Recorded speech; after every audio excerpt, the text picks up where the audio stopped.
Hello everyone, I hope you guys are doing great and your CAT preparation is going on well. So आज मैं discuss करूंगा ऐसी चार चीज़ें जो आपको अवॉइड करनी चाहिए during analysis of your mock.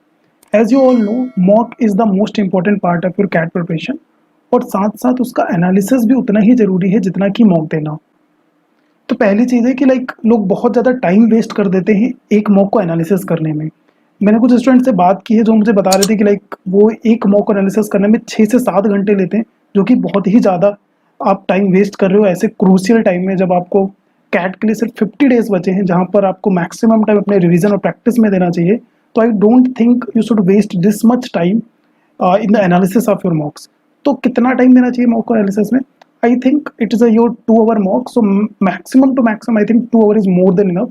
Don't give max two max, अगर तुमसे एक एक क्वेश्चन अगर तब भी कर रहे हो, don't stretch it over 3 hours, है ना। तो मैक्स टू मैक्स 2 से 3 आवर के बीच में तुम्हें टाइम देना चाहिए एक मॉक को एनालिसिस करने में। इससे ज़्यादा तो बिल्कुल भी मत देना। दूसरी जो बहुत कॉमन सी गलती है लोग करते हैं कि आज मॉक दिया है तो उसका कल एनालिसिस करना है, या फिर मॉर्निंग में मॉक दिया है तो इवनिंग में एनालिसिस करना है। डोंट डू दिस मिस्टेक, है ना।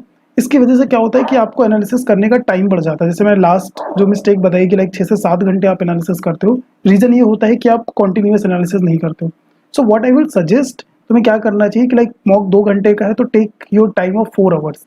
2 घंटे में मॉक देना है और 2 घंटे में उसका देन एंड देयर एनालिसिस करना है। इससे देखना आपका जो एनालिसिस का टाइम है वो डेफिनेटली रिड्यूस कर जाएगा, क्योंकि अगर आप दूसरे दिन एनालिसिस करोगे तो आपको बहुत सारी चीज़ें फिर से पढ़नी पड़ेंगी, आपको क्वेश्चन सारे फिर से पढ़ने पड़ेंगे। अगर तुरंत एनालिसिस करोगे तो वो टाइम आपका बच जाएगा। तो make sure you do your analysis then and there itself after just giving the mock. तीसरी चीज जो आपको अवॉइड करनी चाहिए during analysis of a mock, wasting too much time on a single question. ये आपको मॉक में ही बताया जाता है कि किसी एक सिंगल क्वेश्चन पर बहुत ज़्यादा टाइम वेस्ट मत करो।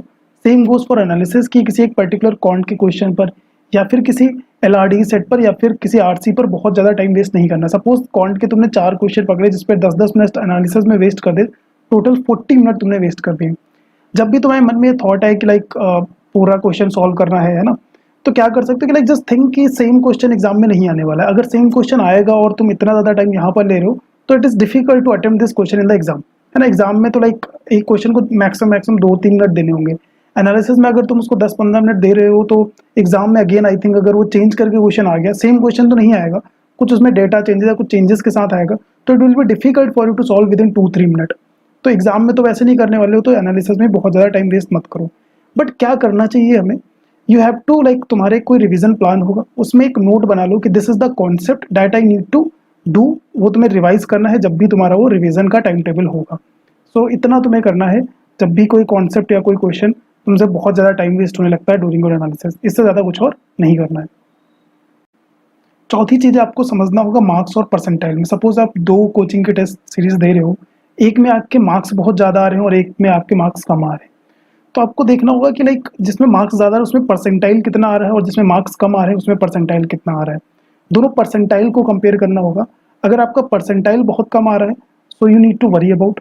अगर आपका मार्क्स कम आ रहा है बट परसेंटाइल ज़्यादा आ रहा है एक पर्टिकुलर रेंज में, उससे कम नहीं हो रहा है, मार्क्स में थोड़ा बहुत चेंजेस हो जा रहा है, so you don't need to worry about that. तो उसकी टेंशन नहीं लेनी। तो आपको ऑलवेज फोकस करना है, दोनों चीज़ बैलेंस में होनी चाहिए। ऐसा नहीं कि स्कोर बहुत ज़्यादा आ गया बट परसेंटाइल बहुत कम है। सपोज आपके जनरली 60 मार्क्स आते हैं मॉक में, बट एक दिन क्या हुआ आपके 110 मार्क आ गए या फिर 120 मार्क्स आ गए, और जनरली आपका परसेंटाइल 80 के आसपास रहता था, और जब आपके 120 मार्क्स हैं तब आपका परसेंटाइल 75 हो गया। तो इससे आपको खुश होने की जरूरत नहीं है ना। यू नो डैट कि पेपर ईजी था, तो that's why you need to check कि दोनों चीज़ें बैलेंस रहनी चाहिए परसेंटाइल और मार्क्स में। So these were the 4 things that you need to take care of, जो अवॉइड करनी चाहिए कुछ गलतियाँ और कुछ चीज़ें ध्यान में रखनी चाहिए during analysis of your mock. So that's it, let's see you in the next video.